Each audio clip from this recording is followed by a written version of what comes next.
El desentendimiento moral se puede referir a la tendencia humana a desconectarse emocional o éticamente de las consecuencias morales de sus acciones. Es importante el entender acerca del desentendimiento moral, ya que esto se viene involucrado en la ética social. Podemos prevenir las malas conductas en la sociedad, se mejora la responsabilidad individual, se desarrolla estrategias educativas mejores y podemos aportar a la construcción de sociedades más éticas. Entre algunos de los subtemas o de los puntos que aborda la lectura, tenemos primeramente la justificación moral. Y un ejemplo perfecto para esto pues puede ser la milicia. Miembros de una milicia pueden argumentar que pues, las acciones violentas están justificadas al compararlas con las atrocidades a lo mejor cometidas por fuerzas enemigas. Siempre un militar pues tiene justificado quizás el disparar o el matar, el asesinar a otra persona en nombre de su propio país, ¿no? Pues argumentando que pueden estar defendiendo su comunidad y pues que quizás sus acciones son menos malas que las de algún enemigo. También dentro de la milicia se puede sentir una fuerte presión social dentro del grupo para participar en acciones violentas. Siempre se utiliza la excusa de la lealtad al grupo y el miedo a represalias pues pueden ser utilizados para justificar moralmente acciones que de algún otro modo podrían considerarse inaceptables. Otro ejemplo que se aborda en la lectura es el de etiquetado eufemístico, que básicamente pues es utilizar un lenguaje más suavizado sobre algo que está mal.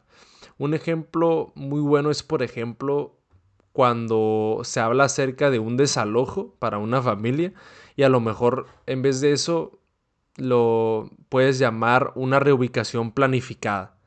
Quizás a lo mejor a alguien que le convenga, a una empresa que le convenga, puede en vez de decir que ha desalojado a alguna familia, quizás en las noticias se pongan como una reubicación planificada. Este es un ejemplo de una manera de suavizar algún acto negativo.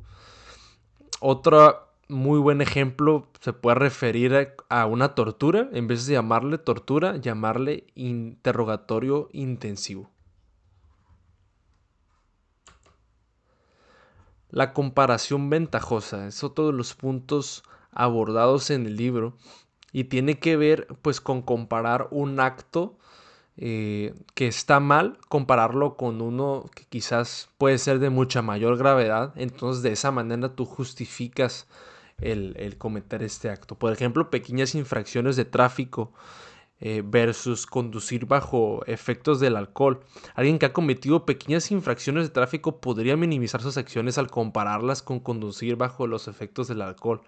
La comparación ventajosa siempre busca hacer que sus acciones parezcan menos graves en comparación con un comportamiento más peligroso. Por ejemplo, también, desobediencia civil versus actos de terrorismo.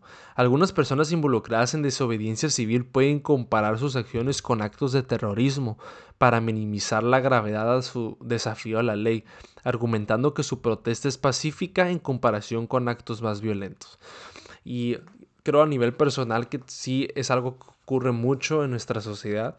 Muchas personas a lo mejor en actos pequeños o grandes pueden justificar algún mal acto. Por ejemplo, quizás el no declarar los impuestos correctamente se puede justificar con decir, no, es que pues el gobierno puede robar más o hay muchísimas más atrocidades en el mundo o el gobierno no hace correctamente su trabajo, por lo tanto lo que yo hago no está tan mal como lo que ellos hacen. Suele ser una práctica muy habitual la comparación ventajosa.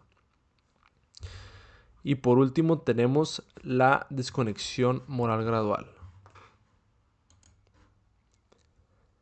La desconexión moral gradual a menudo comienza con pequeñas violaciones éticas que con el tiempo llevan a una adaptación incremental, normalizando comportamientos previamente considerados inaceptables. Un ejemplo muy bueno es el desarrollo de las adicciones. Una persona pues consume ocasionalmente sustancias prohibidas, pero en la progresión con el tiempo la frecuencia y la cantidad aumentan, pero la persona se autoconvence a sí mismo de que puede controlar la situación. Y el desenlace es que la desconexión moral se completa cuando la persona ya no ve sus acciones como éticamente cuestionables, a pesar de los daños personales y sociales. Entonces, poco a poco una persona va desarrollando estas adicciones y es algo que vemos mucho en el mundo y en los círculos sociales en los que nos desenvolvemos, que se puede justificar de alguna u otra manera el consumo de sustancias ilícitas o sustancias que perjudican a nuestra salud, pero nos justificamos constantemente con, bueno, a lo mejor es solo un poco de alcohol, o solo lo voy a hacer una vez, o solo es curiosidad, pero con el tiempo esta frecuencia de consumo va aumentando y al final eh, el desenlace es que ya no puedes dejar de tomar esta sustancia. Esto es algo que podemos ver muchísimo en la sociedad. Y otro ejemplo de desconexión moral gradual es el fraude corporativo. Y en un inicio un empleado comienza inflando pequeñas cifras en informes financieros para cumplir con las expectativas. Pero en la progresión es que a medida que la empresa enfrenta dificultades, el fraude se vuelve más sistemático y justificado como necesario para la supervivencia de la empresa. Y el desenlace es que la desconexión moral gradual lleva a la aceptación generalizada del fraude como parte normal de las operaciones. Estos son pequeños ejemplos que ocurren en la vida diaria de cómo puede ocurrir esta desconexión moral gradual. Puede ir de cosas más graves hasta cosas más pequeñas. Cosas que a lo mejor antes no mirabas como cosas tan graves o inaceptables, las empiezas a aceptar poco a poco y finalmente terminas cometiendo actos aún más graves o negativos y que antes considerábamos inaceptables.